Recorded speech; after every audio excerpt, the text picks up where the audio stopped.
మనుషుల మధ్య సమానత్వం కోసం, దేశ అభ్యున్నతి కోసం జీవితకాలం శ్రమించిన దేశం గర్వించదగ్గ గొప్ప మహనీయులు పూలే అంబేద్కర్లపై రచించిన పుస్తక ఆవిష్కరణ కార్యక్రమం ఘనంగా జరిగింది. యూటీఎఫ్ హోంలో జనవిజ్ఞాన వేదిక రాష్ట్ర కార్యదర్శి KMMR ప్రసాద్ అధ్యక్షతన జరిగిన ఈ సమావేశంలో మాజీ ఎమ్మెల్సీ ఎల్ల వెంకటేశ్వరరావు, సత్య స్కాన్ సెంటర్ అధినేత డాక్టర్ కాదా వెంకటరమణ ముఖ్య అతిథులుగా హాజరుకాగా, విశ్రాంత తెలుగు అధ్యాపకులు డాక్టర్ చిలుకోటు కోర్మయ్య రచించిన అంబేద్కర్ రచనలు, ప్రసంగాలు సంపుటి 2 జ్యోతిరావు పూలే జీవిత చరిత్ర పుస్తకాలను ఆవిష్కరించారు.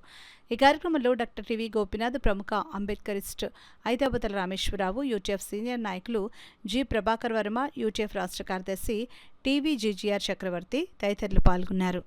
90 ఏళ్ల వయసులో కూడా నాకు 88 నాకు జ్ఞాపకం ఉన్నంత వరకు సింహాచలంలో మిత్రుడు ఆంధ్ర యూనివర్సిటీలో ఉన్నప్పుడు మేము ఏదో మాట్లాడుతున్నప్పుడు మొదటిసారి ఆయన పేరు చెప్పారు.